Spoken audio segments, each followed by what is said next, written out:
得中国人有些真的是太贼了。为什么我今天用贼字来讲？我们都知道台湾房仲业有什么给底薪，希望大家都能进来，先体验一下生活，大家一起好。结果这东西在中国有没有？有啊，也有底薪啊。结果没想到，竟然有人钻漏洞去骗底薪的。我心想，真的假的？他骗了超多钱的。说一句实在话，只有老板吃员工，我第一次看到员工吃老板。北京啊，有一个专门诈骗底薪为目标的一个灰色产业链曝光。为什么会曝光？你知道吗？因为这个丰台区一个中小企业老板，他非常有雄心壮志，他觉得我2026年要重新出发，所以我一口气招募了25个人。结果试用期一到，24个人不来啊，你们太夸张了吧？跑了，全部都跑了。那为什么会这样呢？原来他们才发现说，哇，我那个心心念念，我这个花尽那么多心血，却招聘来的这些新兵，原来一个一个都是骗子。他们来骗什么？来骗底薪的。就心里想说，有这么好骗吗？因为你知道他们抓到一个诀窍，什么诀窍吗？我找的这个工作就是找那种要冲业绩奖金的，对，所以我要去外面跑业务啊，我只要打个卡，我人就不用进来啦，我不用每天坐办公室啊。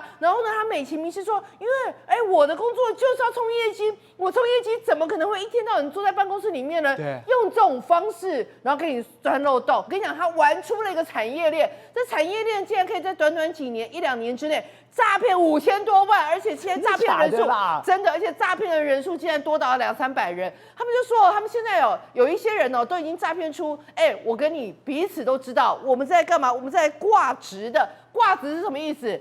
这家公司我其实就是要赚3个月，对，赚完骗完底薪我就要浪杠了。然后呢，我们自己内部竟然还有一个讯息交流啊，大家还跟你讲说，我跟你讲，兆和有限公司的美拍片蛮好骗的，哪一间公司都没有管，是会让你跑，就会让你跑，对，然后老板很好糊弄，而且他们很厉害哦，他们专门找微创公司哦，然后兆和，我跟你讲，人家做到什么地步，你知道吗？我不是在应征的路上，就是在准备离职的路上，这很荒谬。它是一个循环呢，它是一个循环。对，那个老板不是找了25个人，现在24个都骗子吗？他生气就报警，报警之后才发现，竟然有一个里面全部都一窝的，将近40名，全部都是职业骗子。这是什么诈骗机房啊？一起住，里面有40个人，而且超好笑，还有一个人躲在那个床底下。为什么他躲在床底下？卡出来。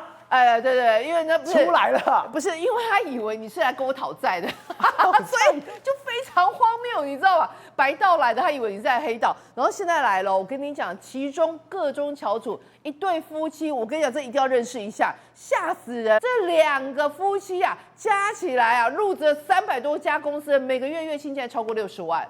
你想说真的假的？怎么？比我们跑通告还厉害。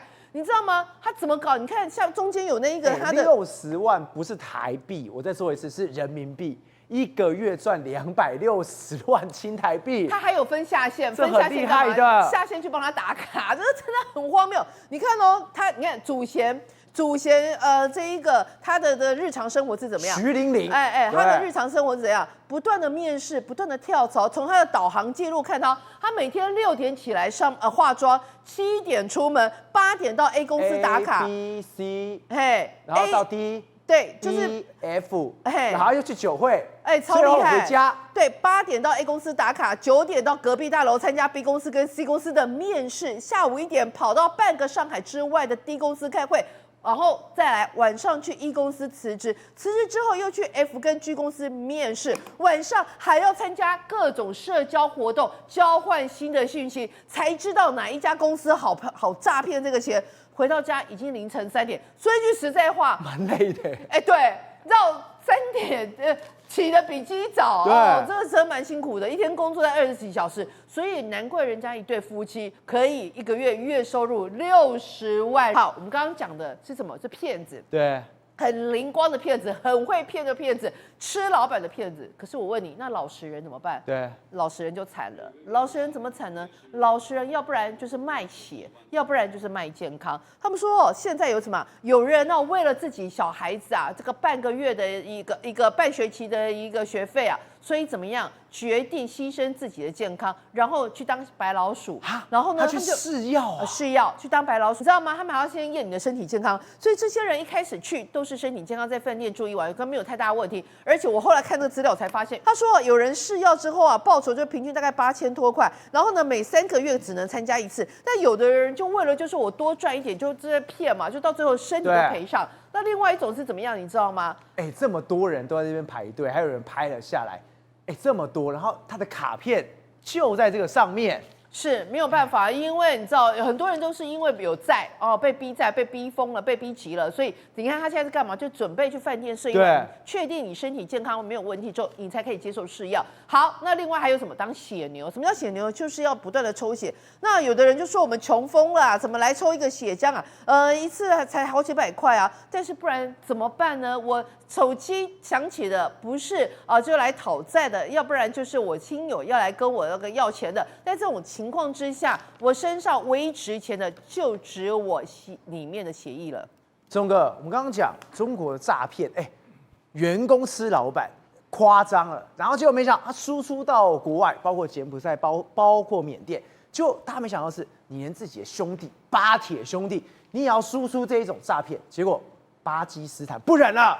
我直接把你中国的这些机房、中国的电信诈骗，他们超狠的，直接一股脑全部都端掉的。我跟你讲，你跟中国关系越好的时候，他一定会输出一个东西，那叫诈骗集团。为什么要输出诈骗集团？因为你不会管我啊，你跟我你跟我关系那么好的话，你怎么可能？而且人家不是都说吗？诈骗集团后面搞不好都是中国政府嘛。好，那我讲，尤其是我们前一阵子来说，缅甸跟这个柬埔寨都被炸之后，巴基斯坦可能会成为下一个目标。那我就说，那巴基斯坦知不知道？巴基斯坦当然知道，所以你看他们的媒体报道，他说12月25号的时候，巴基斯坦的这个所谓他们的内政部长的时候，在卡拉奇召开一个记者会，他说我们破获一个非常庞大，涉案金额高达6000万美金的这个跨国诈骗案，对，然后他说一个非常多的一个，他说是一个。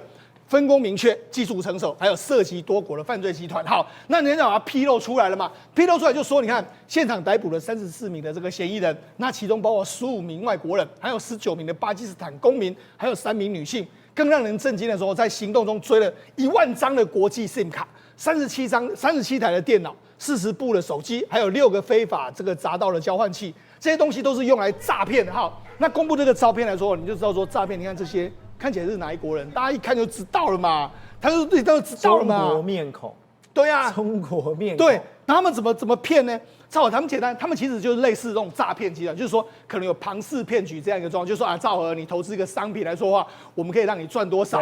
好，那你看你现在赚多少？你现在已经赚了假设你赚了1000美金，你要出金的，不能让你出金。我要加码，我要加码，你继续加码。好，你要出金，我就把这个账户封掉。封掉之后，你当然就去告密嘛。那告密的时候，他们把钱汇到哪里去？他们都把你拿到的钱呢，他们把它汇成这个加密货币，或者转到，比如说主显示我黄世聪转到我的账户去了，所以你都找不到。所以他们用这样的方式，所以他们都已经把钱都转走了。那所有很多诈骗被诈骗了哦。那你看，那到底是谁呢？然后媒体又曝露出一个，他就说，你看 ，including 48 Chinese nations， 就是48个这个中国的民众，他们就说这其实就是这些人在搞的，所以他这个根本是前案，对，这是后案，对，他们继续跑，对，果然抓到你中国仔，抓到那么多人，好，所以也就是说都是中国人在搞的嘛，好，那我来讲，那不只是这一次12月他们上次的行动。他们7月的时候也做过一次，对7月他们袭击了一个叫费萨拉巴德的一个诈骗中心，然后那时候逮了149个人，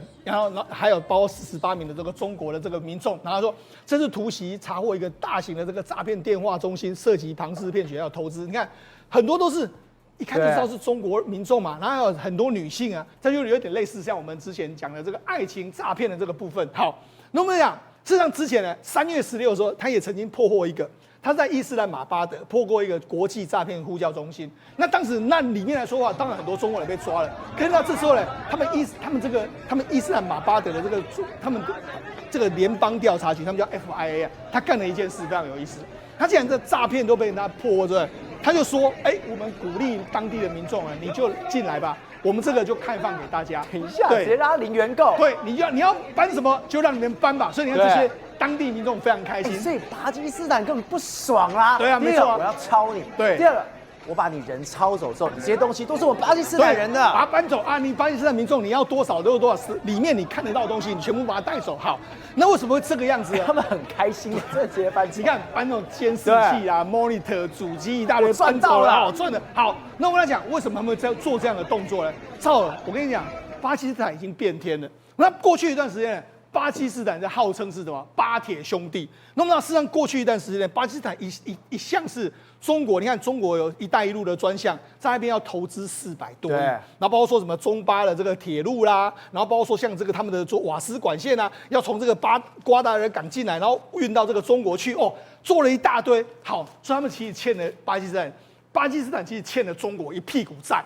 但是呢，那今年出现什么变化呢？因为我们知道前一阵子不是印度跟巴基斯坦有打仗吗？对，打仗的时候不是巴基斯坦获得大胜，巴基斯坦不是说什么用中国的武器打掉了这个印度的什么飙风战机一大堆，对不对？就那一次获胜的将军叫穆尼尔呢，他现在变成是巴基斯坦的强人了。对，就他现在你看这是什么？他们总统颁给他一个，就是说你还继续担任这个说，他现在厉害，他是3军统帅，对，没错，比总统权位还大。他原本是陆军的参谋长，他现在就说你是国防军的总司令，所以等于是他现在变成是巴基斯坦最重要的掌握实权。我们都说这种国家都是叫做什么枪杆子出政权，所以现在变成他是老大了，然后他被人家认为说他是个亲美派，反正我现在跟美国交好，你中国欠的债，我说完全不理，我要倒向美国这个大哥，所以呢我就跟你讲，那你要让美国相信你要做什么事？我要切割你。对，那怎么切割？我要拿出我的这个所谓投名状。投名状是什么？抄这个所谓的诈骗中心，就是这样嘛。你看柬埔寨是不是做这样的动作？这个缅甸是不是做这样的动作？那现在巴基斯坦也做这样的动作，所以才说中国在巴基斯坦的投资很有可能接下来会有打水漂的疑虑。宏观取材，厘清真相，犀利精准，深入剖析，时刻掌握关键新闻时事，不漏接。老时段，新气象，我是钟浩和，关键时刻2.0，全新出击。